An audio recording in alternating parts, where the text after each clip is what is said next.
Vous avez écouté avec attention l'intervention de Christophe Castaner ce matin sur France Info. Vous avez entendu le président du groupe LREM à l'Assemblée réagir à la possible création d'une commission d'enquête parlementaire sur la rupture du contrat des sous-marins australiens. Et vous avez d'ailleurs été surpris d'entendre un parlementaire, Christophe Castaner, exprimer de la défiance envers le Parlement. Et oui, c'est surprenant, alors que mardi soir, le Sénat depuis mardi soir, le Sénat envisage la création de cette commission d'enquête sur les sous-marins vendus à l'Australie. À l'Assemblée nationale, en revanche, les députés s'y sont opposés, et c'est ce qu'a répété ce matin Christophe Castaner sur France Info. Il aurait pu se contenter d'éluder la question en affirmant simplement que cette crise diplomatique ne justifiait pas la création d'une commission d'enquête, mais il est allé, vous allez le voir, un cran plus loin. Le cirque, je le dis avec une forme de brutalité, des oppositions sur les commissions d'enquête, nous savons tous que c'est un cirque médiatique. Vous savez, on en parle beaucoup quand elles sont mises en place. Quand elles aboutissent, généralement, on en parle assez peu. Parce que finalement, elles n'éclairent pas le débat de fond, mais elles mettent en scène certains responsables politiques qui prennent cela comme une tribune. Alors le cirque des commissions d'enquête, c'est une disqualification brutale, d'ailleurs il le dit lui-même, d'un organe de contrôle du Parlement. Mais alors, qu'est-ce qui justifie une telle hargne ? Eh bien, c'est simple. Selon Christophe Castaner, ces commissions n'aboutiraient à aucune conclusion. Il a d'ailleurs donné un exemple. Je peux citer celle aussi que Éric Ciotti a présidée sur la préfecture de police et l'attentat de la préfecture de police, où il est rentré comme président en voulant faire le procès de celui qui était ministre de l'Intérieur à l'époque, moi-même.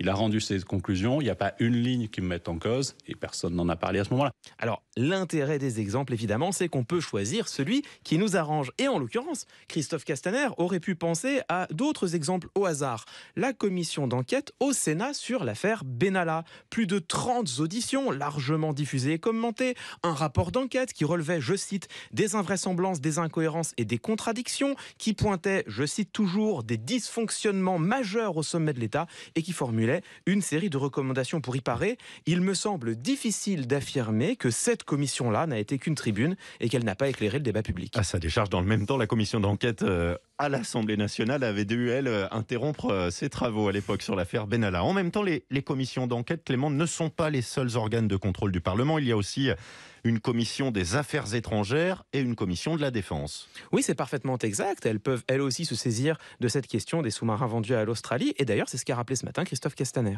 Nous pensons que la transparence sur ce dossier, sur ce qui ne relève pas du secret défense, sera faite et que les ministres se tiennent totalement à la disposition des commissions parlementaires pour rendre compte de la totalité de ce dossier. Et voilà, pourquoi diable s'embêter à créer une commission d'enquête quand on a déjà des commissions permanentes ? C'est une bonne question. Heureusement, on a de bonnes réponses. Car figurez-vous qu'une commission d'enquête parlementaire, c'est quelque chose qui ne plaisante pas.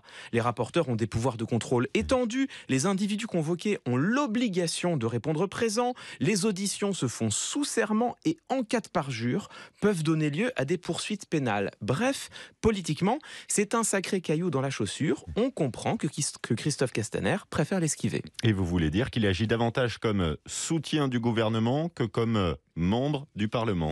Eh bien, j'irais même plus loin. Je pense que Christophe Castaner continue d'agir comme un membre du gouvernement. D'ailleurs, il y a cette phrase qui lui a échappé, vous l'avez entendu, les ministres se tiennent totalement à la disposition des commissions parlementaires. Mais qui parle comme ça ? Le porte-parole du gouvernement ? Éventuellement un ministre pourrait parler comme ça, mais en aucun cas un député qui est censé contrôler le gouvernement et ne peut donc pas parler en son nom. Or, tout ceci n'a rien d'anecdotique. Depuis le début de son mandat, Emmanuel Macron a témoigné d'une grande défiance, et je le dis gentiment, envers l'Assemblée nationale et le Sénat. Des textes importants ont été adoptés par ordonnance. Le Parlement a été tenu à l'écart de la gestion de la crise sanitaire, se contentant de ratifier après coup les annonces présidentielles. Il a même été envisagé, dans le cadre de la réforme avortée des institutions, de réduire le droit d'amendement, qui est pourtant au cœur de la mission des parlementaires, c'est-à-dire faire la loi. Alors, que l'exécutif cherche à contourner ces embarrassants contre-pouvoirs que peuvent être parfois l'Assemblée nationale et le Sénat. C'est une chose. Mais que l'on retrouve cette défiance du Parlement dans la bouche d'un parlementaire, fût-il patron de la majorité, c'en est une autre. Clément Viktorovitch, c'était Entre les lignes.